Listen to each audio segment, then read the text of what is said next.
الحمدللہ رب العالمین والصلاة والسلام علی اشرف الانبیاء والمرسلین وعلی آلہ واصحابہ واہل بیتہ اجمعین۔ گزشتہ چند دنوں کے چونکہ عید الاضحیٰ کا موقع ہے، کچھ کلپ سامنے آئے اور کچھ دوستوں نے سوالات کیے۔ آج کا جو عنوان ہے وہ انہی سوالات کے اوپر ہے کہ آیا کہ گھوڑے کی قربانی یا گھوڑے کا گوشت حلال ہے یا حرام ہے۔ آج کے اس سیشن کے اندر ہم بالتفصیل سنیں گے، اس کا عنوان یہی ہوگا اور اس کے آگے اس کے جو گفتگو ہوگی وہ اس اعتبار سے ہوگی کہ روایت کے اندر جہاں پر حلال ہے ان کا حکم کیا ہے اور جہاں پر روایت حرام ہونے کی آ رہی ہیں ان کا حکم کیا ہے، اور فقہاء کرام کے اقوال کیا ہیں، اور قرآن کریم کی آیات مبارکہ اس گھوڑے کے گوشت کے اعتبار سے کیا کہتی ہیں۔ سب سے پہلے تو جو لوگ یہ لوگوں کے درمیان فتنہ پھیلانے کی کوشش کر رہے ہیں اور کہہ رہے ہیں جو گھوڑا ہے اس کی قربانی جائز ہے، سب سے پہلے تو ان موصوف سے یہی ہمارا سوال ہے کہ اللہ تبارک و تعالیٰ نے جو قربانی کے لیے 8 جانور 8 ازواج من الضأن 2 ومن المعز 2 اس آیت مبارکہ کے اندر جو 8 جانور ذکر کیے ہیں، کسی بھی مفسر نے، کسی بھی محقق نے، کسی بھی فقیہ نے اس 8 جانوروں کے تحت گھوڑے کا ذکر نہیں کیا کہ گھوڑے کی قربانی کرنا جائز نہیں ہے۔ کسی نے بھی اس بات کو ذکر نہیں کیا، اور لوگوں کو وہ صرف فتنے کے اوپر مبتلا کر رہے ہیں کہ گھوڑے کی قربانی جائز ہے۔ اب ایک بات واضح ہوگی، اللہ تبارک و تعالیٰ نے ایک اور آیت مبارکہ کے اندر گھوڑے کے متعلق ہی ارشاد فرمایا۔ اللہ تبارک و تعالیٰ نے ارشاد فرمایا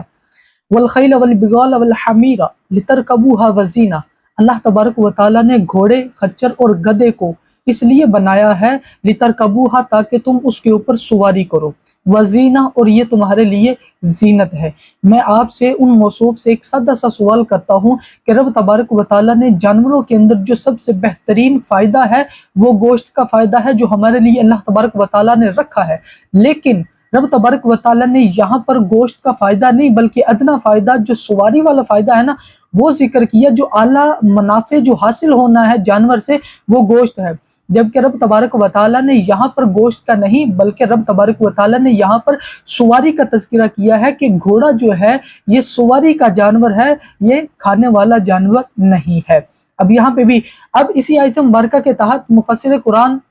حضرت عبداللہ ابن عباس رضی اللہ تعالی عنہ کہ اسی آیت مبارکہ کے تحت ان سے جب پوچھا گیا تو انہوں نے اسی آیت مبارکہ کی تلاوت کی اور فرمایا انہو کریہ لحوم الخیل، کہ گھوڑے کا جو گوشت ہے اس کو کھانا مکروہ ہے۔ کس وجہ سے؟ کیونکہ ہذہ للرکوب، یہ سواری کا جانور ہے، اس وجہ سے یہ مکروہ ہے۔ نمبر 1 بات۔ اور دوسری، امام حکم بن عتیبہ تابعی یہ بزرگ ہیں جنہوں نے صحابہ کرام علیہم رضوان کی زیارت کی ہے، ان سے جب یہ سوال ہوا کہ گھوڑے کا گوشت کھانا جائز ہے یا ناجائز ہے تو انہوں نے یہی آیت مبارکہ والخیل والبغال والحمیر لترکبوها وزینہ یہی آیت مبارکہ ذکر کی اور یہ ارشاد فرمایا کہ اس کی حرمت کے اوپر یہ آیت مبارکہ دلالت کرتی ہے۔ امام مجاہد رحمۃ اللہ تعالی علیہ یہ بھی تابعی بزرگ ہیں، گھوڑے کے گوشت کے متعلق ان سے جب سوال ہوتا ہے تو انہوں نے بھی یہی آیت مبارکہ والخیل والبغال والحمیر لترکبوها وزینہ یہ آیت مبارکہ تلاوت کی، اور تلاوت کرنے کے بعد فرمایا کہ گھوڑے کا گوشت مکروہ ہے۔ اور اس کے بعد امام مالک رحمۃ اللہ تعالی علیہ ان سے جب سوال ہوتا ہے تو یہ فرماتے ہیں احسن ما سمعت فی الخیل والبغال والحمیر انہا لا تؤکل، فرمایا سب سے بہترین بات جو ہمیں گھوڑے اور خچروں کے متعلق معلوم ہوئی ہے وہ صحیح اور بہترین بات یہی ہے کہ ان کو کھایا نہیں جائے گا۔ پھر آپ رحمۃ اللہ تعالی علیہ نے یہی آیت مبارکہ پڑھی والخیل والبغال والحمیر لترکبوها وزینہ۔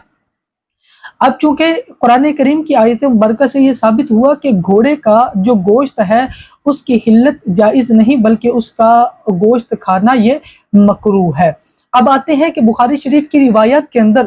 ایسی روایات موجود ہیں کہ جو اسماء بنت ابی بکر سے روایت ہے، اور اس کے علاوہ اور دیگر بھی صحابہ سے روایت ہے کہ جنہوں نے گھوڑے کا گوشت حضور علیہ الصلوۃ والسلام کے زمانے میں کھایا اور حضور علیہ الصلوۃ والسلام نے گھوڑے کو ذبح کرنے کا حکم دیا۔ ایسی روایت بالکل موجود ہیں، ہم اس کا انکار کبھی بھی نہیں ہے۔ سادہ سا آپ اصول سب سے پہلے ذہن کے اندر رکھیے کہ اگر احادیث مبارکہ کے اندر ایک چیز کی حلت کا حکم ہے اور ایک چیز کی حرمت کا حکم ہے، مطلب ایک چیز کے کرنے کا حکم ارشاد ہو رہا ہے اور دوسری چیز سے منع کا ارشاد وارد آ رہا ہے، تو ان دونوں صورتوں کے اندر ہم یہ دیکھیں گے کہ جو اجازت والی چیز تھی وہ آیا کہ پہلے ہوئی یا بعد میں ہوئی، اور جو منع والی چیز تھی وہ پہلے ہوئی یا بعد میں ہوئی۔ اگر اجازت والی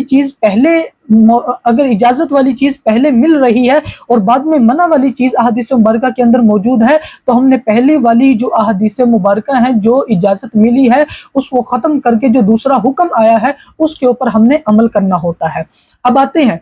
اسماء بنت ابی بکر رضی اللہ تعالی عنہ، ان کی روایت ہے کہ ہم نے خیبر کے موقع کے اوپر حضور علیہ الصلوۃ والسلام کے حکم سے ہم نے گھوڑے کو ذبح کیا اور گھوڑے کا گوشت کھایا۔ یہ بالکل بخاری شریف کے اندر حدیث مبارکہ موجود ہے۔ اب غزوہ خیبر کس ہجری کو ہوتا ہے؟ غزوہ خیبر ہوتا ہے 7 ہجری کو، یہ تھوڑا سا یاد رکھیے گا، اور یہ اس وقت کی احادیث مبارکہ ہیں غزوہ خیبر سے پہلے کی یا غزوہ خیبر کے موقع کے اوپر، یہ اس وقت کی احادیث مبارکہ ہیں۔ اب میں آپ کے سامنے کچھ احادیث مبارکہ پیش کروں گا کہ جو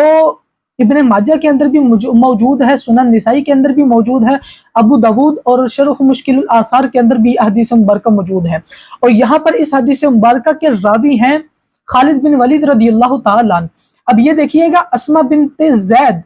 غزوہ خیبر کے موقع کے اوپر کہہ رہی ہیں کہ ہمیں حضور علیہ الصلوۃ والسلام نے گھوڑے کا گوشت کھانے کی اجازت دی۔ یہ 7 ہجری کے اندر غزوہ خیبر ہوا ہے، جبکہ خالد بن ولید رضی اللہ تعالیٰ عنہ یہ 8 ہجری کے اندر مسلمان ہوتے ہیں۔ مطلب کیا ہے، 7 ہجری کے اندر اس کی اجازت تھی، 8 ہجری کے اندر ابھی روایت پیش کروں گا کہ 8 ہجری کے اندر خالد بن ولید رضی اللہ تعالیٰ عنہ ایمان لے کر آتے ہیں، اور یہی خالد بن ولید رضی اللہ تعالیٰ عنہ مصطفیٰ کریم علیہ الصلوۃ والسلام سے پھر احادیث مبارکہ مروی کرتے ہیں کہ جن کے اندر واضح طور پر حضور علیہ الصلوۃ والسلام نے گھوڑے کا گوشت کھانے سے منع فرمایا ہے، تو لہذا یہ پہلے جواز کا حکم تھا، بعد میں اس کو مکروہ قرار دے دیا گیا، بعد میں اس کا گوشت ختم کیا گیا۔ آتے ہیں اب ابن ماجہ کی حدیث مبارکہ، حدیث نمبر 3198 3198 حدیث مبارکہ ہے۔ حضرت خالد بن ولید رضی اللہ تعالیٰ عنہ فرماتے ہیں قال نہا رسول اللہ صلی اللہ علیہ وسلم اللحوم الخیل والبغال والحمیر، کہ آقا کریم علیہ الصلوۃ والسلام نے ہمیں گھوڑے کے گوشت سے، خچر کے گوشت سے اور گدھے کے گوشت سے منع فرمایا۔ یہ ایک حدیث مبارکہ ہوگی۔ دوسری حدیث مبارکہ سنن نسائی کی 4336 نمبر حدیث مبارکہ ہے۔ خالد بن ولید رضی اللہ تعالیٰ جو 8 ہجری کے اندر مسلمان ہوئے ہیں، اسماء بنت ابو بکر جو 7 ہجری کے اندر غزوہ خیبر ہوتا ہے اس کی روایت لے کر آتی ہیں، اس سے پہلے جواز کا ہے۔ 8 ہجری کے اندر خالد بن ولید رضی اللہ تعالیٰ مسلمان ہوتے ہیں، اس کے بعد حضور علیہ الصلوۃ والسلام سے روایات لیتے ہیں۔ سنن نسائی کی حدیث مبارکہ 4336 نمبر، خالد بن ولید رضی اللہ تعالیٰ فرماتے ہیں انہ سمع رسول اللہ صلی اللہ علیہ وسلم یقول لا یحل لحوم الخیل والبغال والحمیر، کہ اللہ کے رسول علیہ الصلوۃ والسلام سے ہم نے سنا کہ اللہ کے رسول علیہ الصلوۃ والسلام نے ہمارے لیے حلال نہیں کیا گھوڑے کا گوشت، خچر کا گوشت اور گدھے کا گوشت ہمارے لیے حلال نہیں کیا۔ اب آتے ہیں ابو داود کی حدیث مبارکہ 3790 نمبر حدیث مبارکہ، خالد بن ولید رضی اللہ تعالی عنہ ہی یہ راوی ہیں، فرماتے ہیں ان رسول اللہ صلی اللہ علیہ وسلم نہا عن اکل لحوم الخیل والبغال والحمیر، فرمایا کہ اللہ کے رسول علیہ الصلوۃ والسلام نے ہمیں گھوڑے، خچر اور گدھے کے گوشت کھانے سے منع فرمایا ہے۔ اب آتے ہیں شرح مشکل الآثار کی حدیث مبارکہ 3064 نمبر یہ حدیث مبارکہ ہے۔ حضور علیہ الصلوۃ والسلام نے، یہ حدیث مبارکہ جابر بن عبداللہ رضی اللہ تعالی عنہ سے راوی ہے، حضور علیہ الصلوۃ والسلام نے ارشاد فرمایا فحرم رسول اللہ صلی اللہ علیہ وسلم الحرم الانسیۃ ولحوم الخیل والبغال، فرمایا اللہ کے رسول علیہ الصلوۃ والسلام نے ہمیں گھوڑے اور خچر کے گوشت کھانے سے منع فرمایا ہے۔ ان تمام روایات اس بات پر دلالت کرتی ہیں کہ اللہ کے رسول علیہ الصلوۃ والسلام نے جہاں پر اس کی اجازت دی تھی اس کے بعد اس کی گوشت کھانے منع بھی فرمایا تھا۔ اس کی مین وجہ کیا ہے؟ اعلیٰ حضرت امام احمد رضا خان رحمۃ اللہ تعالی علیہ سے فتاوی رضویہ کی یہ 20ویں جلد ہے، اس کے اندر اعلیٰ حضرت رحمۃ اللہ تعالی علیہ سے سوال ہوتا ہے،